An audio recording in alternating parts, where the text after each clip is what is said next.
that my father says, what do you think about federal? I'm like, I'm happy in Kansas City. So he introduces me to this guy with the Secret Service. And I talked to this guy, and he says, I've traveled all over the world with the Secret Service. And I remember thinking, somebody paid you and paid for your flights and paid for your hotel to go all over the world? Like, I'm from Iowa. Like, I'd seen Canada from a distance. That was the extent of my international travel. So I'm like, that sounds cool. And so I didn't know one federal agency from another. No idea. Secret Service, I would go down there. We're not hiring. Not hiring. So I see an article in a newspaper, FBI's first $1 billion budget. I knew enough about budgets that I thought, it's got to be salaries, they got to be hiring. I went down, I put in, it was the first of a 3-year hiring push, and I got in. And just like that, so how long is it between when you get accepted and when you're going to the FBI Academy? Yeah, well, October 31st, I'd had 3 years on the police department, and I would have gone to the SWAT team. The Bureau hired me on October 15th. And I remember, I'm a dumb 20-something-year-old. I put in for the Bureau. And I remember literally telling people, whoever offers me a position first.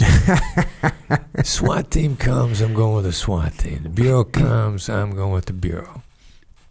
And then they kept, the police department had the chief at the time hated the FBI with a passion, hated the FBI. So they had a rule that if you left the police department, the only job you couldn't come back from was if you became an FBI agent. Now, you go take a job as a dog catcher, they take you back. You go take a job, think of something, a hairdresser, I don't know what.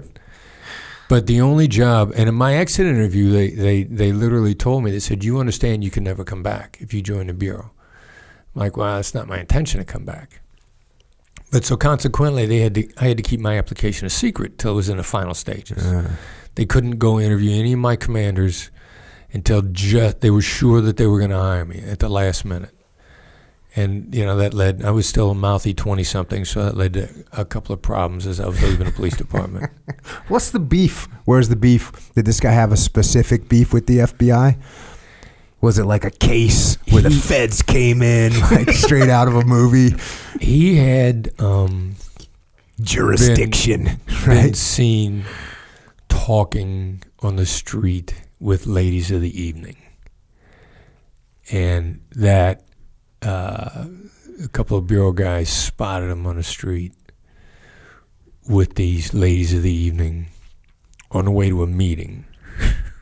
And it made it back to the city council because the agents were wondering whether or not they could trust the guy. And they said, I don't work with this guy. And then he went on to, like the FBI, this is how bad it got under this guy. I don't know if you're familiar with the FBI National Academy. Yeah, but if you get sent to the National Academy, the Bureau pays all your expenses, pays for your flights. Mm-hmm. Like, doesn't cost an agency a dime to send somebody to the National Academy, and it's a stepping stone in a lot of police departments to becoming chief for the next promotion. It's a big deal. Yeah, I spoke at the last FBI National Academy meeting. Right. Yeah, it was awesome. So I get there in the FBI Academy, October 15th. And they start talking about how they pay all expenses for cops. And I'm thinking, nobody from Kansas City has come here in 10 years. It can't be that it's free. Like, nah, it's free. That's how much this guy hated the FBI. Wow. So you get picked up for the FBI. You show up to the academy. How's the academy? Yeah, it was good. Running, shooting, mostly academic. Mm-hmm. The physical aspects of it were not super challenging. You could, if it would help you at the time, you could be in no condition at all, and they'd whip you into shape. Mm-hmm. They ended up having problems with that later on, and so now you can't get in unless you're in at least a minimal physical condition. Got it. But you could come in and be fat and completely out of shape. If you put in the effort, you'd meet the minimums. And they weren't huge. Like, FBI agents are not wrestling people to the ground on a regular basis. So they want you to be physically capable, but, it was more rigorous than a police department, because you might get into a wrestling match with somebody every day. And the Bureau's tactics is to outgun the bad guys so that physical confrontations are unnecessary. So they want you to be able to handle yourself, but it's not that big of a deal. They really want you to do the classroom work. They want you to be able to shoot well. My shooting improved significantly from when I was there. And it was good, solid 16 weeks. It was transformative. How are you looking at, because you're a cop coming off the mean streets, and how are you looking at the college kids? Is there like fun with that with that interaction? Yeah, I was a lot more harsh, so to speak, more aggressive, more blunt than the vast majority of them were. I was, and they come from all walks of life, and they're going to turn them into agents. But I was a street cop. What percentage of people are previous cops rolling in there? Pretty small. They at the time, they hired in 5 categories. Cops are in the modified category, which is all others. Like, you're not a lawyer, you're not an accountant, you're not a scientist, you're not a female, you're not a minority. You're not any others. You're not a language.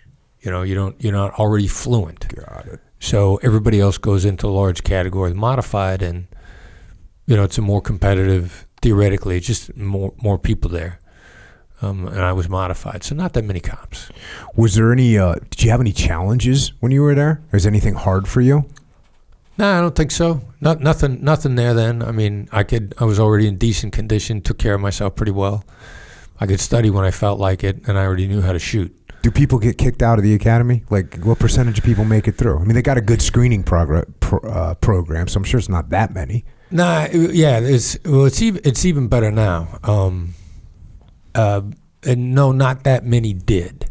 Not that many did. Like, if you got caught lying about anything, you should be shown the door. Any cheating should be shown the door.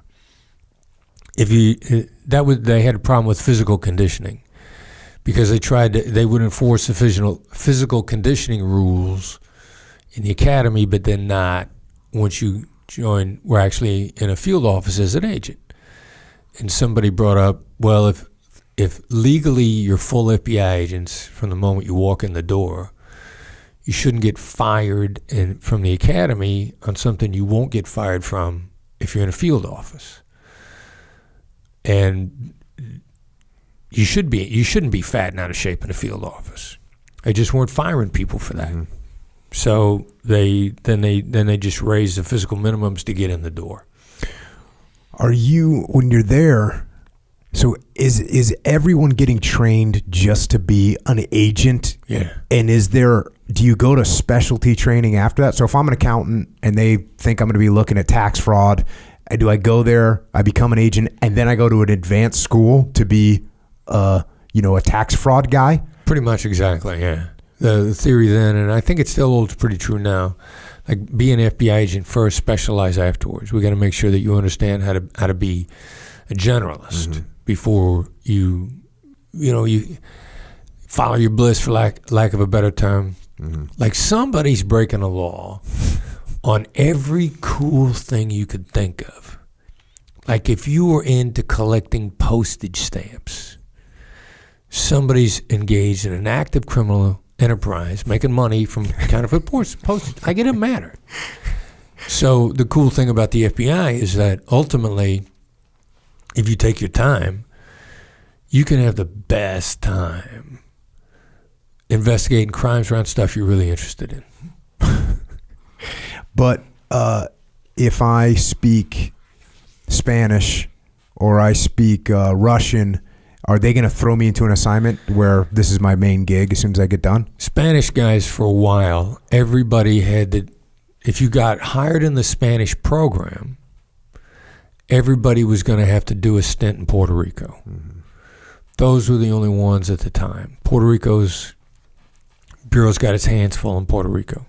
Puerto Rico doesn't know if it wants to be a state or a commonwealth. Infrastructure problems. On the one hand, still, back in my time in the bureau, still a couple of active groups that are engaging in violence for independence. So this crazy combination of very difficult things to working in Puerto Rico. So if you're a Spanish speaker, you're going to do time in Puerto Rico. That was the only language. So as a normal agent, for you, for instance, do you get any say in where you're going and what you're getting assigned to? No.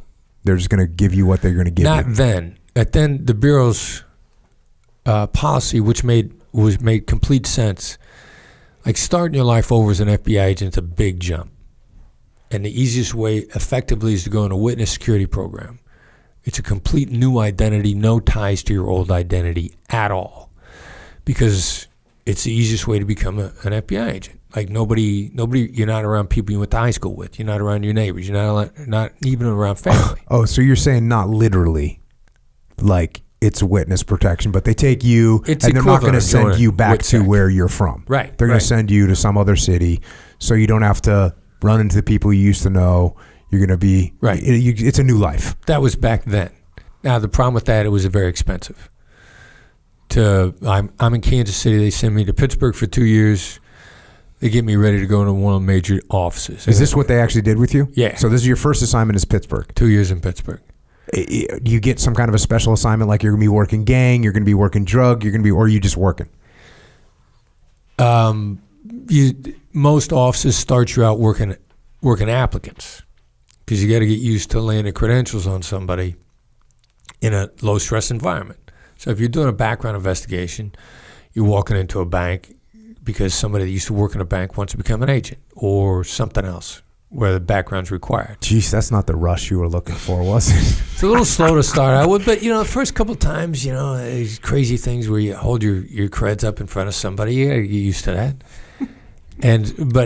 Or if you're going into a bank to lock somebody up, that's a whole different. So they warm you up in applicants, and then depending upon where you are, where you're going to get assigned to. I initially get assigned to foreign counterintelligence, FCI, working spies, which is not for me.